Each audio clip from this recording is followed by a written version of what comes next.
Welcome back, Farr fam. Hope you guys are all having a fantastic day today. Now in today's video, we are going to be talking about this, the Canon R50. We're going to be talking about, is this thing worth it? We've had it for about a year and we've traveled to Florida, California. I've used it for studio videos. So we're going to be talking about the pros, the cons, and answering that main question of, is this thing worth it? So I hope you guys all enjoy it. If you guys are new, like, subscribe. We do tech reviews on this channel and vlogs and travel content. So if you guys like that, like and subscribe right now. Alright, one last thing before we jump into it. If you guys want to get this camera, I'll put a link to it down below so you guys can get it.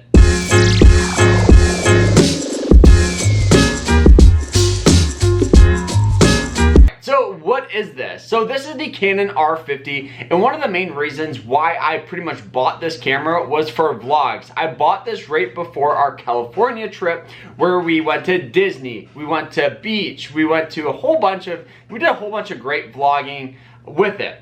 Now, what are some things that I loved with it? Well, right off the get-go is you have this. This is gonna be a little flip out screen so you can always make sure you're in shot, which is awesome. Another thing that I loved was this. You can actually pop out and put new lenses and different types of lenses on this camera.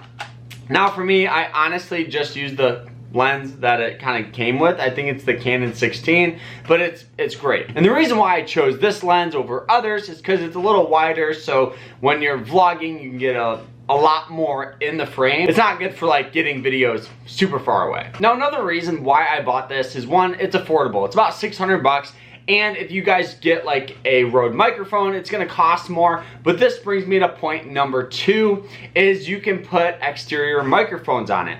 We took the Canon G7X 2 years ago to the beach, to Florida, and honestly the biggest drawback with the camera, and the camera I'm filming on right now, is gonna be that it's windy, it's noisy, and I wanted something where it could cut down on some wind noise and you could actually know what I'm saying. So we got Rise of Resistance booked, we got the Haunted Mansion. Well, we're gonna go Pirates. Oh, that's right. We got Haunted Mansion booked, and we got a Genie Plus. So we're ready. We have a pretty good start to the morning. I felt like with these point and shoot cameras, it was super muffled, it was super windy, and so I wanted something where I could hear myself and kind of know what's going on, and this did a great job. Another reason why I bought this thing is because you can connect it to your computer. It can be pretty much used as a webcam, and for those of you that don't know, I have several YouTube channels, and one of the YouTube channels is stocks and money management, so I'm constantly showing charts and stuff like that. So I wanted something that would connect to my computer and have pretty high quality webcam. And this did it, and it's no extra cost. You just pretty much plug it in. Now another thing that I do want to talk about is how easy this thing is to use. All you gotta do, turn it on and click record. It has great autofocus, it has great visual tracking. It will track your eyes to make sure you're always in frame, and it does a really great job with that. And here's some clips of us using it. Head underwater, I'm falling back into you. I thought we'd be smarter, I got nothing left to lose. You said you fall with me, no matter how far it goes, down deep and under. Alright, Jace just got his. This came out before our dinner. That's what's so crazy. This is legit. And when looking this thing up online, some people will say the battery life is super bad on it.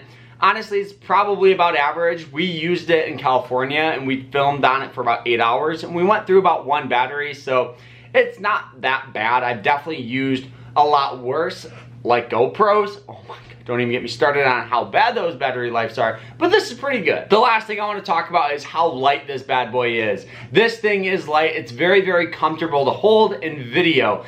Your arm's not going to get tired holding it and walking around with it, and it's not a huge eyesore compared to like a huge DSLR camera, which is nice. Now, obviously, this camera does have some drawbacks, and that's what I want to talk about today. The biggest drawback with the Canon R50, there is no image stabilization.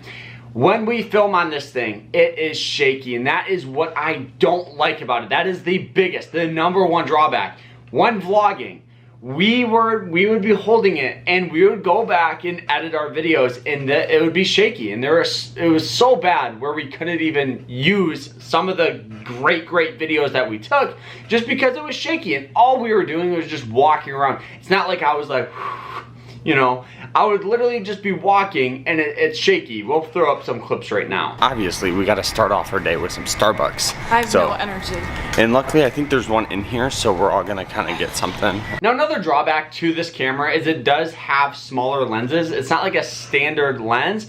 The name of the lens that it uses is the RFS lens lineup, so it's like smaller lenses. It's not gonna be like the DSLR lenses, so there's a limited number on ones you can get. Luckily, we have the Canon 16, which does a great job. All right, so now that we talked about the pros and the cons, what would I do with this camera? Would I buy this again? Honestly, the thing is I would buy it. I would buy it for studio videos. Like I said, I film with this camera a whole bunch, all in this office and in the studio. But if I was gonna get this camera for vlogging, I probably wouldn't.